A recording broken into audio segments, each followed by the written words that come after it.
200 থেকে 250 শিবিরের পোলাপান ওই গলির থেকে বেরিয়ে বলছে জয় বাংলা, নারায় তাকবীর, লাগা রে লাগা, আলকাত্তা লাগা।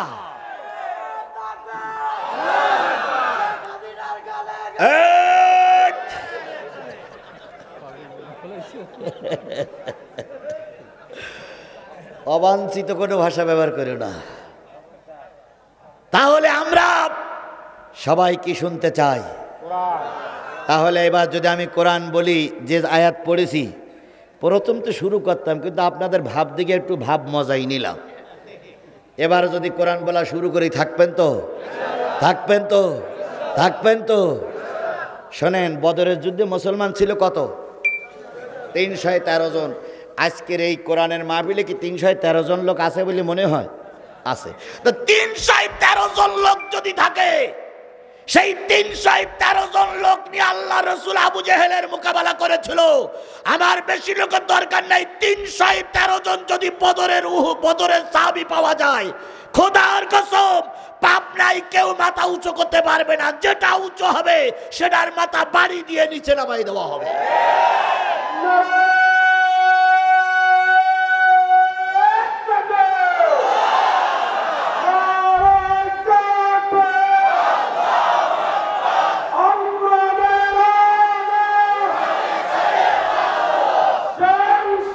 হয়েছে, বসেন ভাই, বসেন।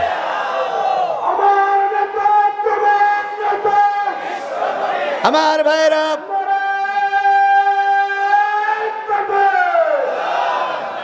তাহলে আর দেরি না, এবার চলে যাই কোরআনে। সূরা আহজাব। কোন সূরা?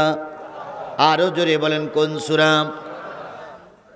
22 নম্বর পারার 33 নম্বর সূরা, নাম হলো আহজাব। 73টা আয়াতের ভিতর থেকে তেলাওয়াত করেছি 66, 67, 68, 3টা আয়াত তেলাওয়াত করেছি। 69, 70, 5টা আয়াতের আলোচনা করার নিয়ত করেছি। যদি মালিক কবুল করে, তাহলে আমরা সূরা আহজাব থেকে তেলাওয়াত করেছি। আহজাব শব্দের অর্থ হচ্ছে আহজাব শব্দের অর্থ হলো শত্রু বাহিনী। কি বাহিনী? সবাই মিলে বলেন, আহজাব শব্দের অর্থ কি? শত্রু বাহিনী। আহজাব একটা যুদ্ধের নাম।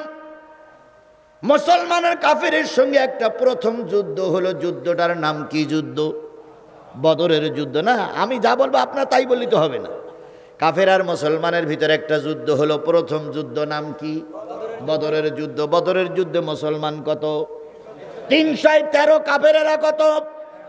1000 কাফেরের মোকাবেলা করেছিল 313 জন ব্যক্তি। আজকে বাংলাদেশ জামাত ইসলামী, ইসলামী ছাত্র শিবিরের যে কয়জন নেতা কর্মী আছে, যতবার রাস্তায় নেমেছে, বাতিলেরা ময়দান ছেড়ে দিয়েছে। কারণ জানে এরা মরলে শহীদ, বাঁচলে গাজী। এরা ময়দান বুক পেতে দেয়, ময়দানে কখনোই এরা পিঠ পাতে না। এই যে সংস্কার আন্দোলন হয়ে গেল, এই আন্দোলনে 148 জন সমন্বয়ক গোটা দেশে নেতৃত্ব দিয়েছে। শুনলে অবাক হবেন, তার ভিতর থেকে 148 জনের ভিতর থেকে 108 জন ছিল শিবিরের পোলা। 148 জনের ভিতরে 108 জন কাদের? শিবিরের। আর বাকি 40 জন অন্যান্য দলের। এখন এ বলে আমি কাজ করেছি, ও বলে আমি কাজ করেছি। হাই, কাজ করেছ, কিন্তু তোমার দলের লোক কম, আমার দলের যুবকেরা বেশি। কথা বলেন ঠিক না বে ঠিক? এই জন্য এ গর্ব কেবল আমরাই করতে পারি, তোমরা করতে পারো না। আবু সাইদ বুক পেতে দিয়েছে, ময়দান ছেড়ে দেয় নাই। আবু সাইদের রক্ত বাংলাদেশে কি বলে, অ্যাটম বোমার চাইতে বেশি কাজ করেছে। রাজশাহীতে মিছিল হচ্ছে, ছাত্রলীগের মিছিল। রাজশাহী বিশ্ববিদ্যালয় শিবিরের মধ্যে ঢুকতেই দেয় না। আবার কেউ মনে করেন না যেন হুজুর জমাইতি হুজুর। আমি বলো জমাতে ইসলামের কথা বলতে, আমি সত্যি কথাটাই বলতেছি। জমাইতি হুজুর এই বসি আছে। আমি বলো জমাইতি হুজুর না, আমি আসছি কোরআন হাদিস বলার জন্য। এখন এই প্রসঙ্গে কিছু সত্য কথা আমাকে বলতেই হবে। তো রাজশাহী ছাত্রলীগের মিছিল হচ্ছে জয় বাংলা। তো পুলিশ এক গাড়ি সামনে আছে, ওরাও বলতে জয় বাংলা, কারণ ওরা হলো পুলিশ লীগ। পুলিশ লীগের বড় বড় লিডাররা 188 জন ওই 5 তারিখের পরে পালাইছে, এখনো ফিরে আসেনি। আর কিয়ামতের আগে এরা আসবে বলে আর মনে হয়? একটু এসে দেখো বুবু তোমার কি অবস্থা করে ওই পুলিশ সাধারণ লোক। তো ওদিক পুলিশ লীগ, পিছনে পুলিশ লীগ, মাঝখানে ছাত্রলীগ। জয় বাংলার মিছিল আছে। এখন শিবিরিরা চিন্তা করতেছে সব জায়গায় মিছিলে আমরা মনে ঢুকতে পারিনি, আজকে একটু হেকমত করতে হবে। কি? পুলিশ লীগ সামনে যাবে, ছাত্রলীগ মাঝখানে, পুলিশ লীগ পিছনে। আমরা গলির ভিতর থেকে বেরিয়েই জয় বাংলা স্লোগান দেব, উদু ইলা সাবিলি রব্বিকা বিল হিকমা। তো এখন 200 থেকে 250 শিবিরের পোলাপান ওই গলির থেকে বেরিয়ে বলতে জয় বাংলা, ওরাও বলতে জয় বাংলা। খানিকক্ষণ পরে যেই বেকন ঘুরেছে, সেই যে 250 লোক ওই জয় বাংলা বলতেছিল, ওই 250 লোক একসঙ্গে বলতে নারায়ে তাকবীর, লাগা রে লাগা, আলকাত্তা লাগা। তকবীর বলে মাছ চালাইছে। 40-50 জন কাজ পুলিশের গাড়ি টাড়ি ভেঙে একাকার করে ওরা নারায়ে তাকবীর স্লোগান দিতে দিতে চলে গেল। পরের দিন পুলিশ বলতে আল্লাহ, কোন ছাত্রলীগ? ছাত্রলীগের ভিতরেও নারায়ে তাকবীর থাকে। এর নাম হলো উদু ইলা সাবিলি রব্বিকা বিল হিকমা। ওই রকম হেকমত করতে করতে আজকে সফলতার দ্বার প্রান্তে আমার যুবকেরা, আমার ছেলেরা, আমার কলেজের মানিকেরা, আমার সোনার মানিকেরা দেশ স্বাধীনের সবচেয়ে বেশি অগ্রণী ভূমিকা পালন করেছে। এখন বলো করেছি ও করেছি, কেটা কি করিস না করিস আমরা ভালোই জানি। আল্লাহ আমাদের বোঝার তৌফিক দান করুক, সকলে বলুন আমিন। তাহলে বদরের যুদ্ধে মুসলমান কত আর কাফের কত? 1000 কাফেরের মোকাবেলা করে 300 মুসলমান বিজয়ের পতাকা ছিনাই নিয়ে আসলেন। এবার বলুন তো, মুসলমানের সঙ্গে কাফেরের দ্বিতীয় যে যুদ্ধটা হলো, যুদ্ধটার নাম কি? অহুদের যুদ্ধ। অহুদের যুদ্ধে মুসলমান কত? 1000। কাফের কত? 3000। 1000 মুসলমান অহুদের যুদ্ধে, কাফের 3000। সব প্রস্তুত শেষ, সব কার্যক্রম শেষ। আগামীকাল কিংবা পরশু মোকাবেলা হবে 2 দলের ভিতরে। হঠাৎ করে ওর ভিতর থেকে এক টুপিওয়ালা বেরিয়ে ফতোয়া দেওয়া শুরু করলো, অহুদের ময়দানে যেও না, বদরের প্রতিশোধ নেবে। অহুদের ময়দানে গেলে তোমরা বাঁচতে পারবা না, সব মারা যাবা। এই বক্তৃতা করে ওই টুপিওয়ালা 300 লোক নিয়ে পিছন দিক থেকে কেটে পড়ল। মুসলমানদের সংখ্যা হলো তখন কয় শত? 700 মুসলমান। আর 300 মুসলমান নিয়ে, 300 মুনাফিক নিয়ে এক মুনাফিক কেটে পড়ল। আজ আমরা দেখতেছি, যখন বাংলাদেশে কোরআনের আইন প্রতিষ্ঠার দ্বার প্রান্তে, ঠিক সেই সময় একদল টুপিওয়ালা মুনাফিকেরা ইসলামী আন্দোলনের বিরুদ্ধে ফতোয়া দিচ্ছে। এ টুপিওয়ালা অতীতেও ছিল, আজও আছে। কথা বলেন ঠিক না বেঠিক? এই টুপিওয়ালারা যদি বিরোধিতা না করত, আল্লাহর কসম আল্লামা সাইদি মারা যেত না। বন্ধ করে দেন, ওটা বন্ধ করে, আমার কষ্ট হয় হোক। আল্লামা সাইদির বিরুদ্ধে, মতিউর রহমান নিজামীর বিরুদ্ধে, আব্দুল কাদের মোল্লার বিরুদ্ধে সর্বপ্রথম মামলা দিয়েছিল টুপিওয়ালা। কোন সে টুপিওয়ালা? বাড়ি কোথায়? ফটিকছড়ি। মাছ ভান্ডারি মামলা দিয়েছিল। আল্লামা সাইদি ধর্মের অবমাননা করতেছে, আল্লামা সাইদি ধর্মের বিরুদ্ধে কথা বলতেছে। যেই লোকটার আলোচনা শুনে 50টা বছর 14 থেকে 1700 মুসলিম মুসলমান হলো, আর সেই লোকটার বিরুদ্ধে ওরা মামলা দিল। ও সরকার প্রধান ধর্মের বিরুদ্ধে কথা বলতেছে, এদেরকে যদি না আটকাও ধর্ম অবমাননা হচ্ছে। এদের কথা শুনে সরকার এদেরকে সর্বপ্রথম আটকালো। এই মতিউর রহমান নিজামী, এই সাইদে কিন্তু প্রথম যুদ্ধ অপরাধী মামলায় গ্রেপ্তার হয়নি, তারপর ধর্ষণ মামলায় গ্রেপ্তার হয়নি, সর্বপ্রথম গ্রেপ্তার হলো ওই মৌলবীর মামলায়। আজও সেই মৌলবীরা যখন গোটা বাংলাদেশে একটাই আওয়াজ উঠেছে, সকল দলের দেখা শেষ, টুপিওয়ালার বাংলাদেশ। এখন গোটা বাংলাদেশে একটাই আওয়াজ এসেছে, সকল দলের দেখা শেষ, টুপিওয়ালার বাংলাদেশ। সেই সময় একদল টুপিওয়ালা ইসলামী আন্দোলনের বিরুদ্ধে কথা বলছে। তার ভিতরে একজন আছে শোলাকিয়ার ইমাম, সাবেক ইমাম ফরিদ উদ্দিন মাসুদ। আর একজন বলেছিল শেখ হাসিনা আপনি জান্নাতি, নাম কি? কফিল উদ্দিন। আর একজন বলেছিল শেখ হাসিনা আপনি কওমি জননী, এনার নাম কি? মুফতি রুহুল আমিন। এই জাতীয় আলেমদের সঙ্গে বাংলাদেশের বহু আলেম মিলে আল্লামা সাঈদীর মৃত্যুর জন্য এরাই দায়ী। এবার পাবনার মুসলমানদের কাছে জিজ্ঞেস করি, বলুন তো আল্লামা সাঈদী শাহবাগ মৃত্যুবরণ করেছে না তার মেরে দেওয়া হয়েছে? স্পষ্ট করে বাঘের বাচ্চার মতন বলতে হবে, আল্লামা সাঈদী স্বাভাবিক মৃত্যুবরণ করেছে না তার মেরে দেওয়া হয়েছে? বিশ্বাস করো মুসলমান, আল্লামা সাঈদী মারা যায়নি।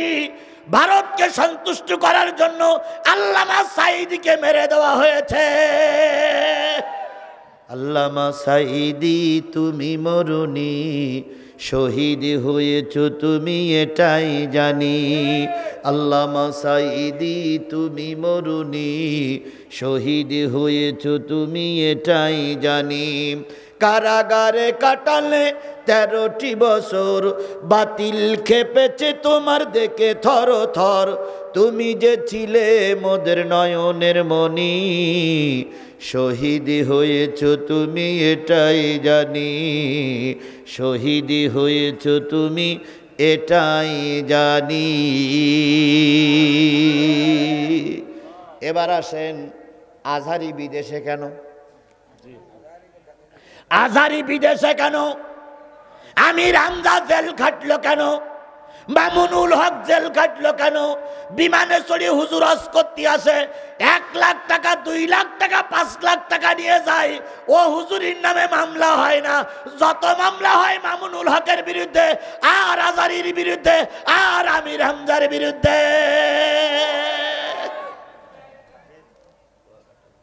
কারণ এরাই সরকারের দালাল, এদের কারণে আলেমগুলো মাইর খেয়েছে। কথা বলেন ঠিক না বেঠিক?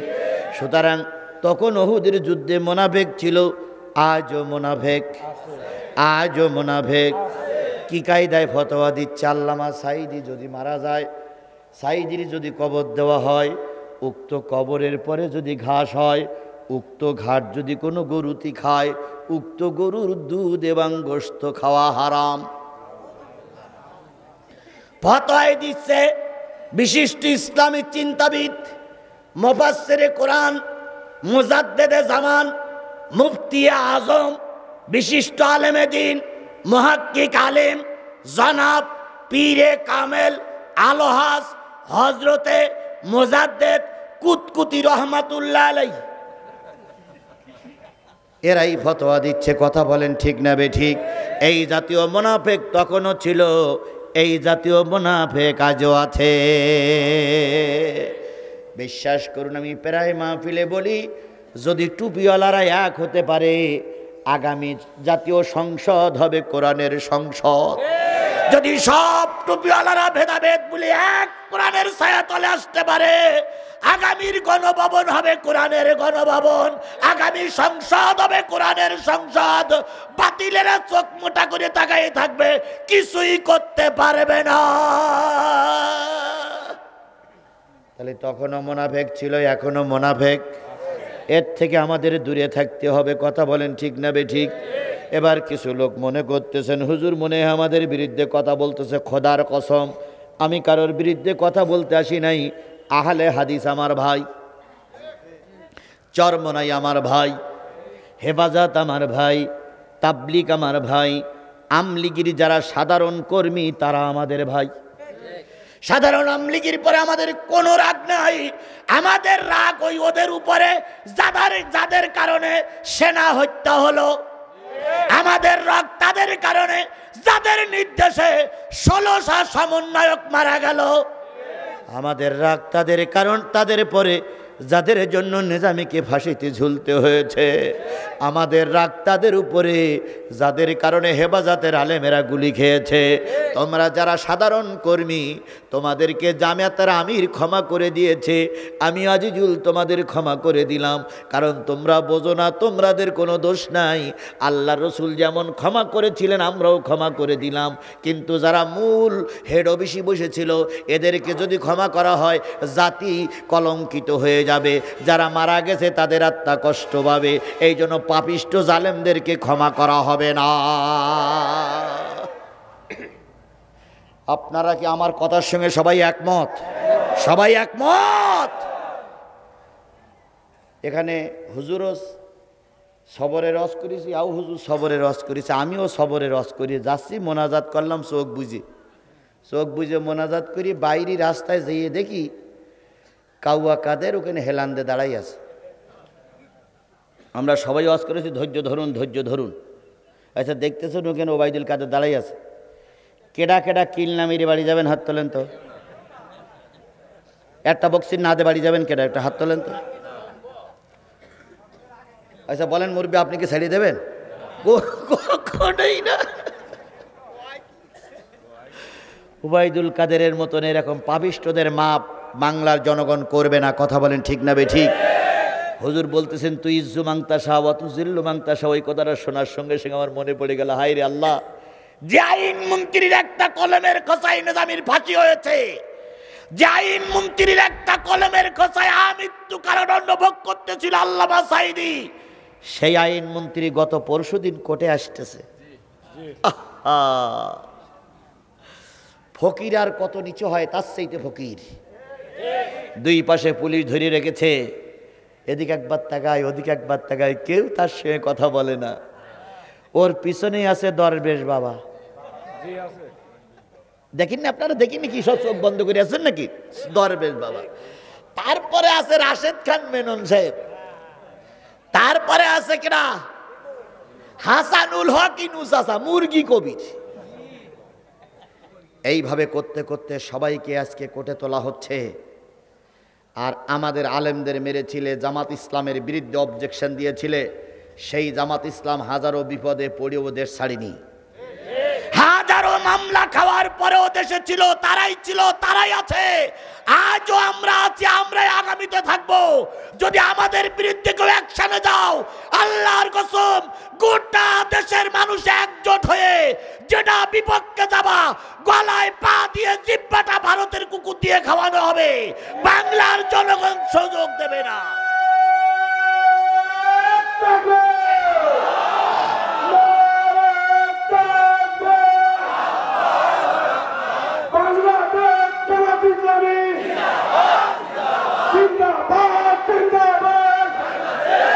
আমার ভাইরা,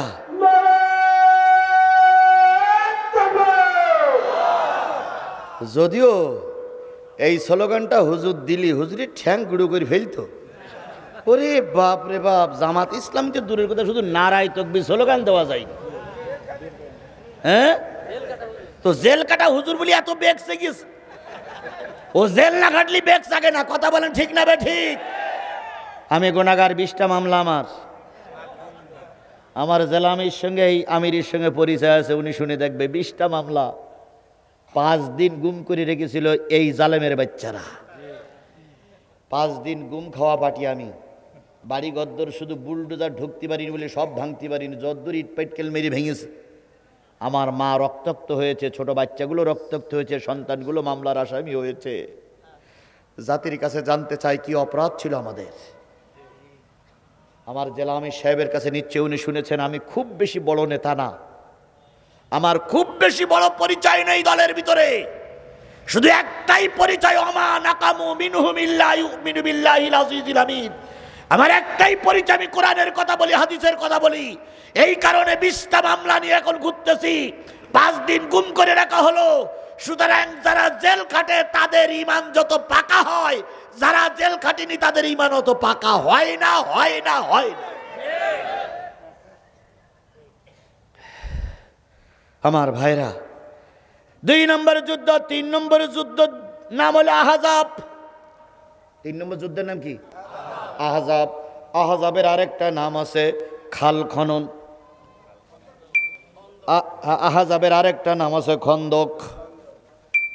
খন্দক, খাল খনন, পরিকা খনন, এর অনেকগুলো নাম আছে। ভাই আপনারা আমার ফেলাই রেখে চলে যাবেন ভাই, তাহলে তো আমলি এসে যাবে। আমি আমি আমি বুঝতে পেরেছি, মোনাজাত করবো ইনশাল্লাহ। আমি যে সময়টা দিছি এর ভিতরে আমি খেয়াল করতেছি এখনও 14-15-16 মিনিট বাকি আছে, দেখি এর ভিতরে কতটুকু ক্লোজ করে আনতে পারি। ও ভাই, আপনারা যদি আমাকে সব রেখে চলে যান তাহলে আমার খারাপ লাগবে না ভাই? কোরআনের খারাপ লাগবে না? এই জন্য যে কজন আছি আমরা সবাই মোনাজাত করি, একসঙ্গে যাই, একসঙ্গে যাই ইনশাল্লাহ। আমরা এখানে লোকজন খুব বেশি না, কিন্তু যে কজন লোক হয়েছি একসঙ্গে যাবো ইনশাল্লাহ। কেউ কাউরে ফেলাই রেখে যত সময় যাবে তত নতুন নতুন তথ্য আসবে।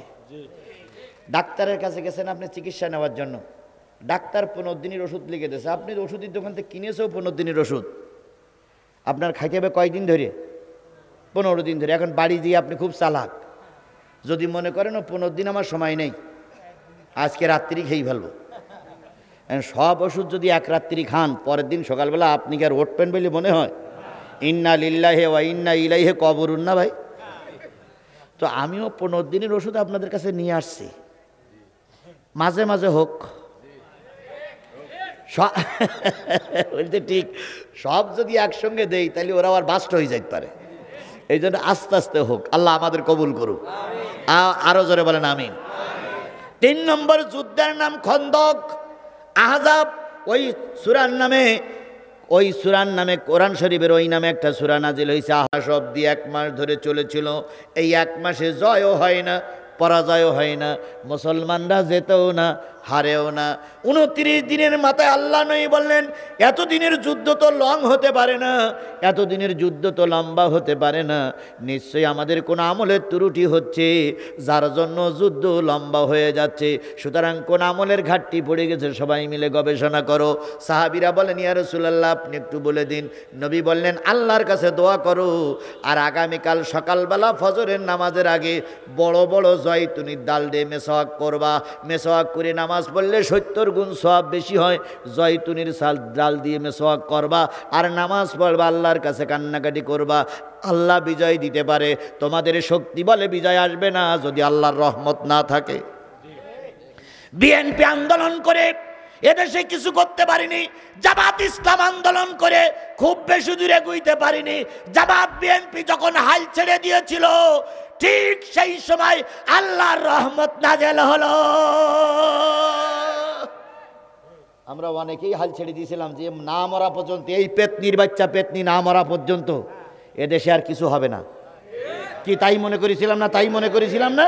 কারণ পেতনির বাচ্চা তো আছে, আর ওর সঙ্গে আছে ভারত। সেই জন্য আমরা একরকম হাল ছেড়েই দিলাম। কোথা থেকে আওয়াবিল পাখির মতন ছোট ছোট বাচ্চারা রাস্তায় নেমে আসলো, আমাদের ধারণার বাইরে ছিল। কি হুজুর আমি ঠিক বলছি না বেঠিক বলতেছি? আমাদের ধারণার বাইরে ছিল, আল্লাহ পাক রহমত করলেন। সুতরাং আমার চেষ্টা আপনার চেষ্টায় কিছু হবে না যদি মালিকের রহমত না থাকে। এই জন্য আমি তো চেষ্টা করবই, রহমত কামনা করব কার কাছে? আল্লাহ নবী বললেন, চেষ্টা আমাদের যথেষ্ট হচ্ছে, কিন্তু আল্লাহ যেন কেন রহমত করতেছেন না। মেসওয়াক করো বেশি বেশি করে। সাহাবীরা শেষ রাত্রিতে তাহাজ্জুদের নামাজ পড়ে আল্লাহর কাছে দোয়া চেয়ে মেসওয়াক করতেছে। কাফেরদের ভিতরে গোয়েন্দা বিভাগের লোক পাঠাইছে, দেখতো মুসলমানরা কিভাবে সাজতেছে। এসে দেখে খালের ওই পাশে বসে দেখতেছে। অন্যদিন মুসলমানেরা তরবারিতে ধাত দেয়, আর আজকে মুসলমানেরা লাইন দিয়ে বসে বসে দাঁতে ধাত দিচ্ছে। আসলে কি দাঁতে ধাত দিচ্ছে না মেসওয়াক করতেছে? মেসওয়াক করতেছে। তো একজন ওই পাশেতে ডেকে বলছে, ভাই কি হচ্ছে? কয় দাঁতে ধাত দিচ্ছি। কই কেন? ওই এসকে জেরার বাবু সেটা কামড়াই কামড়াই খেয়েই ফেলবো। এই গোয়েন্দা বিভাগের লোক আবু সুফিয়ানে যেই বলতে নেতা লাইন খারাপ, তো বলছিস কেন? কই তো অন্যদিন তরবারিতে ধাত দেওয়ার আগে দাঁতে ধাত দিচ্ছে, ওরা নেই কামড়াই কামড়াই খাবে। ওই দিন রাত্রি বৃষ্টি হলো, কাফেরদের জায়গা কাদা হয়ে গেল, মুসলমানরা ছিল বালির উপরে, ওই বালিটা শক্ত হয়ে গেল, উটদুম্বা ঘোড়াগুলো চলতে সুবিধা হলো। পরের দিন সকালবেলা ওদের জায়গায় কাদা হলো, এদের জায়গা শক্ত হলো, আল্লাহর রহমত নাজিল হলো, বিনা যুদ্ধে কাফেরেরা পলায়ন করে চলে গেল। ওই যুদ্ধে মুসলমানদেরকে আল্লাহ বিজয় দান করেছিলেন। ওই যুদ্ধটার নাম হলো আহজাব। কি যুদ্ধ? আজকে সূরার নাম কি? আহজাব। আহজাব সূরাটা মাদানী সূরা। আয়াত কয়টি? ৭৩টি। আমাদের তেলাওয়াতকৃত আয়াত হলো ৬৬। আল্লাহ বলতেছেন, ইয়াউমা তুকাল্লাবু উজুহুহুম ফিন্নার।